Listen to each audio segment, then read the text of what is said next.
Good day, everyone. I am Lord Grant de la Cruz, and today our team will be presenting on the topic of business writing. Effective business writing is essential for clear communication in any professional setting. Throughout this presentation, we will cover key principles, best practices, and examples to help improve your business writing skills. Business writing is a critical skill used in reports, emails, proposals, and other professional documents. It helps convey ideas clearly and persuasively. The goal of business writing is to be concise, clear, and purposeful. In this presentation, we will explore the fundamentals of effective business writing. Why is business writing important? Strong writing skills can enhance professional credibility, reduce misunderstandings, and improve productivity. Well-written communication ensures clarity and professionalism in the workplace. Whether communicating with colleagues, clients, or stakeholders, effective writing makes a significant impact. Greetings everyone, I am Mark Gabriel Alipio Frades and I'm here to discuss to you the types of business writing. Emails are the most commonly used form of business writing to quickly exchange information such as requesting for further notices, scheduling appointments, confirming follow-ups about certain uncertainties, and also sharing documents. Emails are concise, clear, informative with professional tone, appropriate use of salutations, and closing. Here is an example of an email requesting for correction. And here is an example of a format which can be used to write an email. Best practices pertain on making improvements to the writing of the email. This includes making the writing easier to decipher, to be cautious and careful with the wordings, and to adjust depending on the audiences. Memos are used to inform a group of people within an organization. It provides instructions, guidelines, decisions, agreements, and request feedback. Making this type of writing requires a formal tone. It has to be clear and concise and have a structured format as seen here on a sample of an official memo. Here is another sample order format which can also be used to make a memo. To have a good memo, it needs to be complete and organized in a way that avoids confusion. Letter is similar to emails, but it differs in a way that letters are more formal, typically used to communicate outside the organization and in legal documents. Here is an example that invites for partnership, and here is an order format of a letter. It is important to be respectful in writing a letter. Being careful about the wording is required, especially onto outside entities. Reports are used to present informations and analysis which can be used to influence decision making and actions by the organization. Typically, it is formal and may use visual aids such as charts or graphs to easily be understood.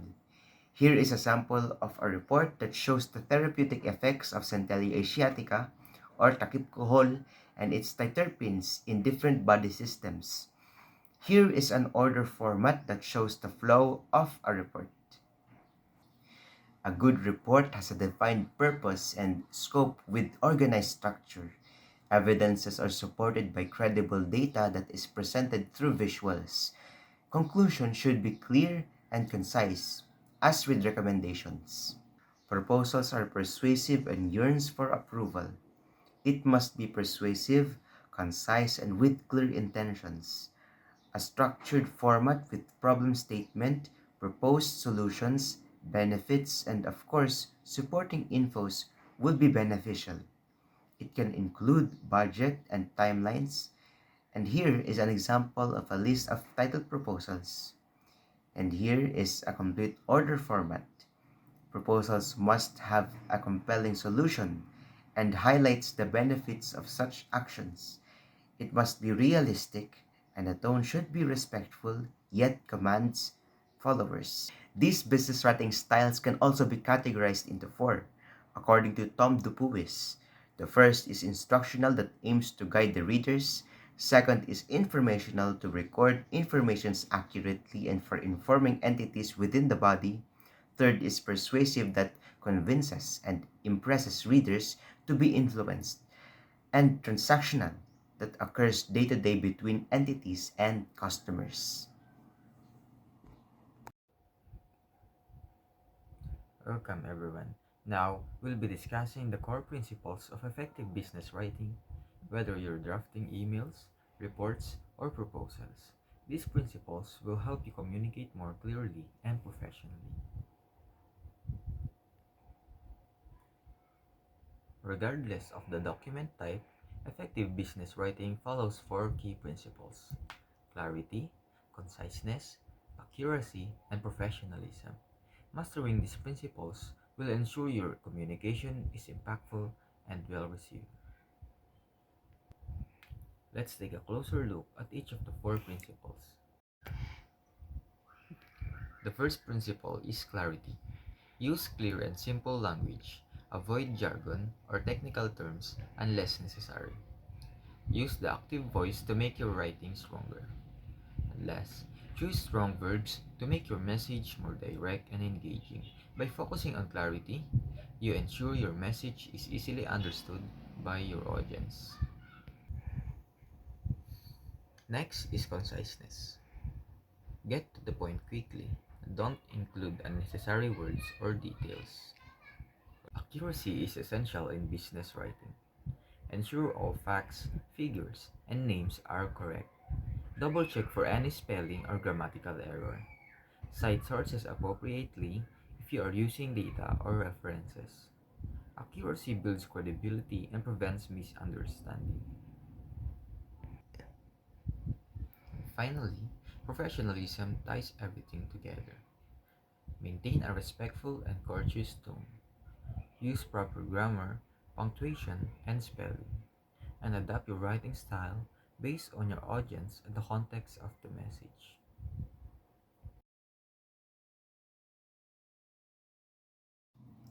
We should not only confine ourselves to a restricted number of principles.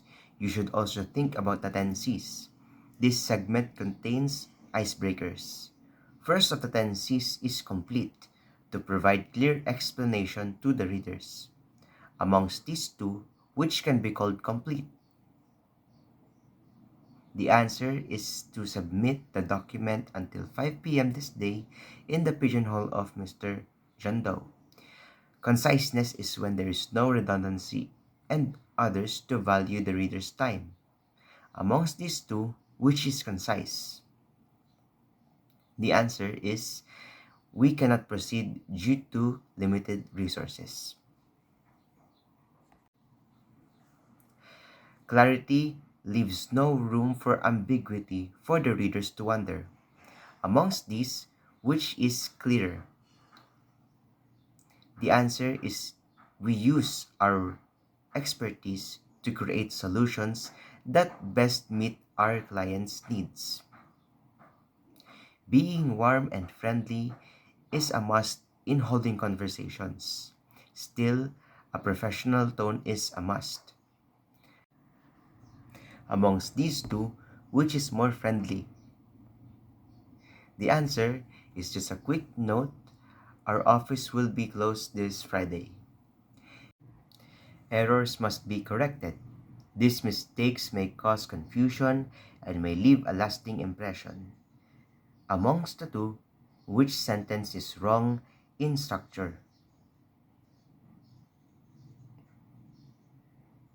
What you see, what you hear, leave it here has no period at the end of the so-called sentence. Information must cohere or with logical linkage to be understood. The two has the same information, which has more flow. The answer is the one at the bottom, with the use of complex and complete sentences.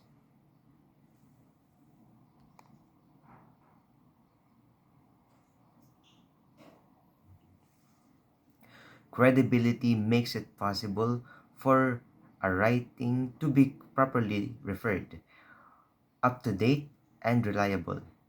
Amongst the two papers, which is more up to date?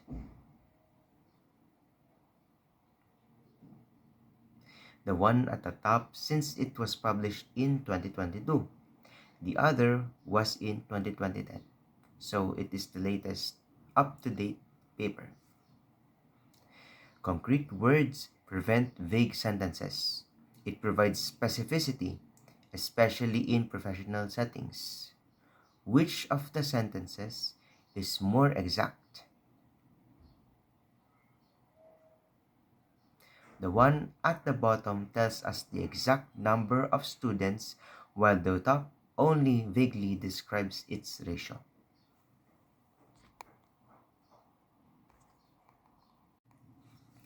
Choosing a more positive cornerstone helps to connect and gain the empathy of readers. It allows for a more upbeat atmosphere. Which among seems to be unwelcoming? The bottom message has a tone that speaks curiosity. Considering the readers such as their capacity to understand jargons, their workforce and mastery, and state of life helps us connect more to them. Which amongst the two can easily be understood by an average Filipino? Whilst longer, the bottom statement further explains the context of words not commonly used to day-to-day conversations. Now let's proceed to the business etiquette in written communication. Effective written communication is crucial in the professional world. Poorly crafted reports, messages, or emails can create misunderstandings, harm your reputation, and also can damage your business relationship. Observing proper business etiquette ensures clarity, professionalism, and respect. There are different key aspects of business etiquettes in written communication. First is the courtesy. It means politeness, respect, and consideration in communication. It matters as it sets a professional tone and fosters positive relationship. For example, when you're talking to your business partners, you should use the phrases such as thank you, please, and I appreciate your time. And also by avoiding abrupt or demanding languages. Next is promptness. In business, time is valuable. So you should respond promptly, which is within 24 hours for emails and sooner for urgent matters. It means it shows respect for the recipient's time and keeps the workflows efficient. Another one is respect, which means valuing others' time, opinion, and boundaries. It matters as it builds trust and collaboration. For example, when your business partner is talking, you should avoid interruption and also by using inclusive languages and acknowledging the cultural differences. Siguro lang. Na-play. Next one is confidentiality. It refers to the ethical and legal obligation to protect private or sensitive information from unauthorized access, misuse, or disclosure. It matters because violating confidentiality can lead to lawsuit, fines, or reputational damage. Lastly is appropriate tone, meaning adapting language to suit the audience and the purpose. For example, when you're talking to your clients or executives, you should use formal tone. For example, you should say, "Dear Mr. Smith, I hope this email finds you well." And when you're talking to your teammates or friends, you should use neutral or casual tone. Adapting to different audiences and contexts, understanding how to adjust our communication style is crucial for clarity, professionalism, and connection with others. Let's get started. Okay. First, Let's take a look at formal and informal communication. Formal language is used when communicating with external bodies, such as in legal documents or professional settings. It ensures proper connection with new entities. On the other hand, informal language is used internally, often in casual conversations with colleagues. It is more relaxed and is not used in legal documents. So let's take an example. Informal, you can say she has decided to accept the job, while in informal, she's decided to accept the job. Understanding when to use each style helps maintain professionalism and approachability. Next, let's discuss direct and indirect communication. In direct communication, it is clear and concise. It is commonly used when dealing with new or external entities. For instance, can you please call the client today? While in indirect communication, it is more subtle and nuanced, making it suitable for slow-paced conversations or interactions with people we know well. An example would be, I was wondering if you could call the client today. Both styles have their place depending on the context and the audience. Another key factor in communication is cultural sensitivity. Different groups have different norms, so it's essential to be mindful of our wording. Even dialects of the same language can carry different meanings. For example, in American English, people say soccer, while in British English, it's football. Similarly, sidewalk in American English is pavement in British English. Being aware of these differences helps in effective cross-cultural communication. Then, finally, it's important to consider the purpose of communication. The form of writing or speaking should be adjusted based on the audience and the objective, whether we are informing, persuading, or casually conversing. Adapting our language ensures that our message is received as intended. To summarize, effective communication requires adapting our language based on formality, directness, cultural differences, and purpose. Mastering these aspects helps us connect better with others, whether in professional or personal settings. Thank you.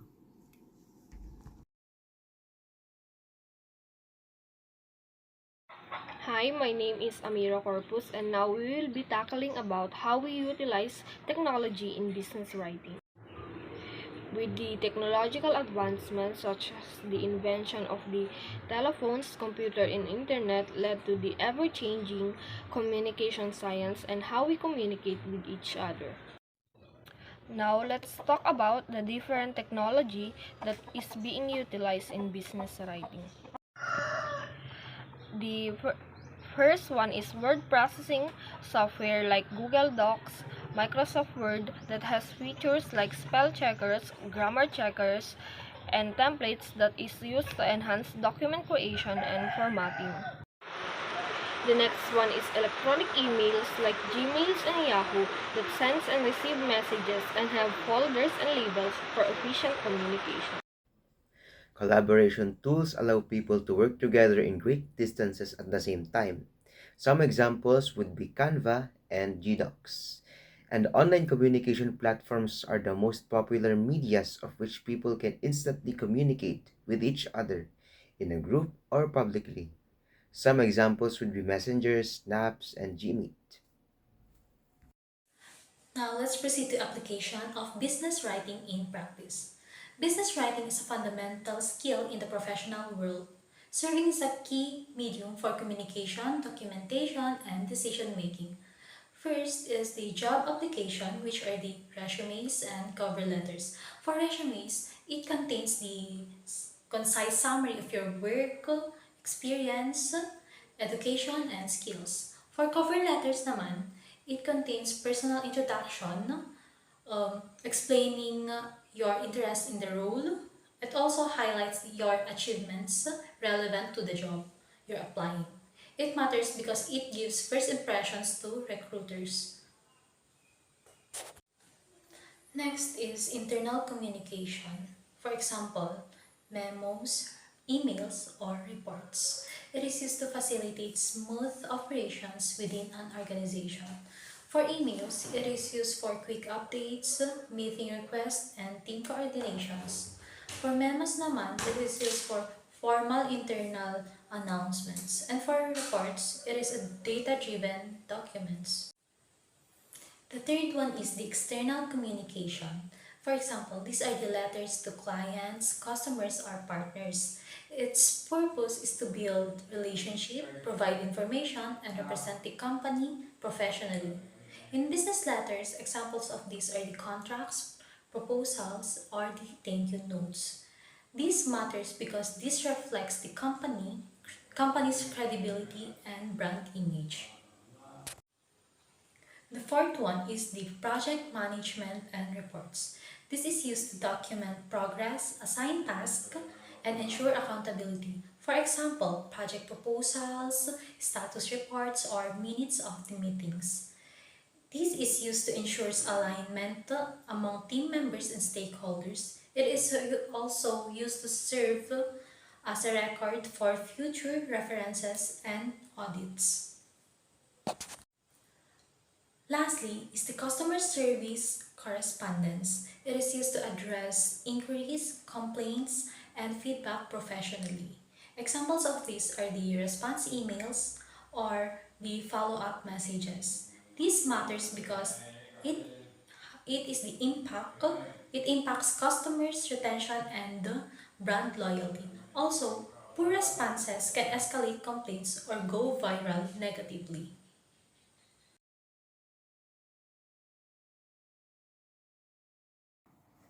In conclusion, following the principles of business writing is essential in a professional setting. Ways to write such litera must include the needs of the audience and the intention of such message.